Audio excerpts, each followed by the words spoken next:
This is Christopher Holcomb with another monumental episode. I was thinking about my videos and after going to a couple of real estate meetings like Detroit Renegades, investors, and checking out a couple boot camps, one thing got to me. It's pretty much I was going to do my video on something else about land contracts and how they're doing creative financing similar to banks, which to me is a good thing, good way to flip properties, but that's going to be next episode. Today we're going to talk about 4 to 5 principles in what you need to do for real estate, or if you're an investor, or if you're a homeowner.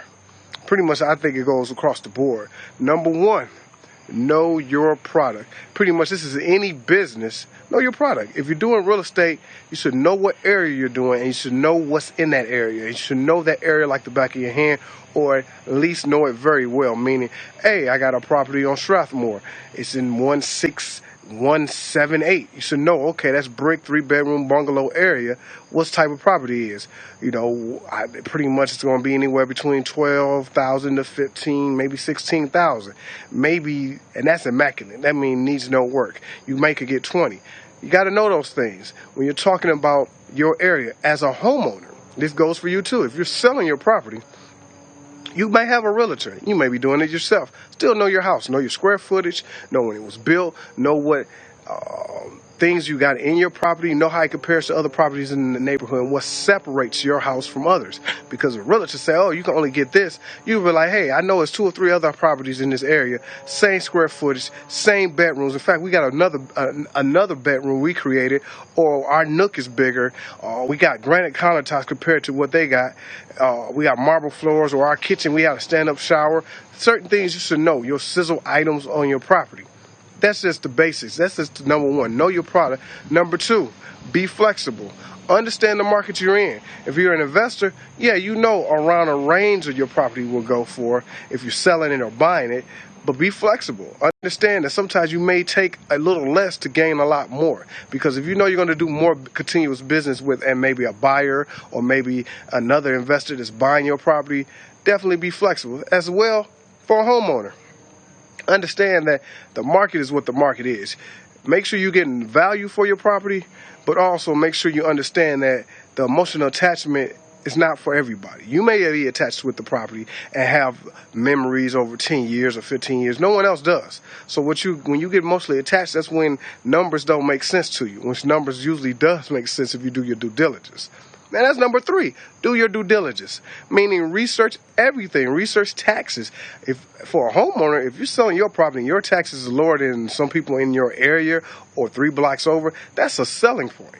For real, that is a selling point, especially if you're selling it to a homeowner. Now, to an investor, it may not be unless they're going to homestead it with a land contract investor, a land contract buyer or tenant.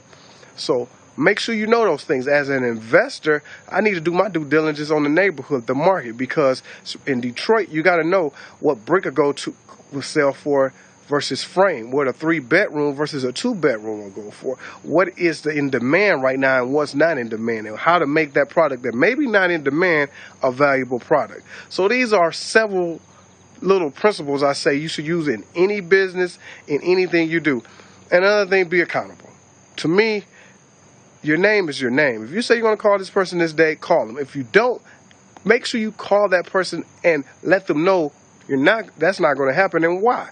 To me, I done had people, I'm going to call you Saturday with some properties, and never get a call back. Saturday come by, no call. Then I have to call that person and ask them about that. Then they come with, this happened. And life's going to happen to everybody. Let me let you know, life's going to happen to everybody. However, you got to still be accountable on a certain level. I would appreciate a call if we're not going to meet.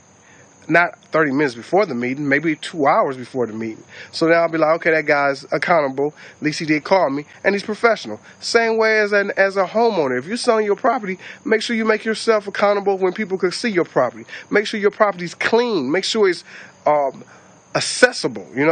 Don't have it where, I'm not going to be here. I'm going to step out and go to the gas station. We're supposed to be doing the showing.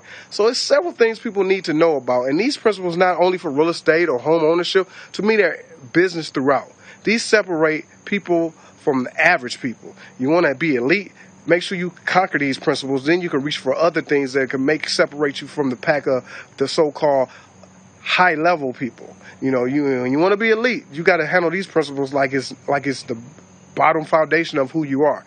So just want to give you guys these principles. I think they'll be helpful throughout, because a lot of new investors I've talked to, and everybody needs to definitely grasp this. When someone says they're going to call you, they're going to call you. If you need to know a product, you need to know your area. You need to know everything about it. Be flexible. Understand, hey, unless you got bona fide numbers and max that this is what it's worth, and you're really lowballing yourself and they still won't give you a price, then yeah, you got a point there. So let's use those principles.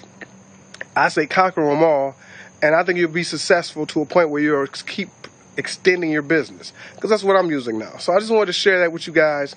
Next episode I will get to about these land contracts is now not just for the property, or that you can indulge. Investors are doing them now. That's a definitely hot topic. But until then, if you like, click the like button. Check out my other episodes. As always, feedback is definitely welcome. I love to talk to other investors.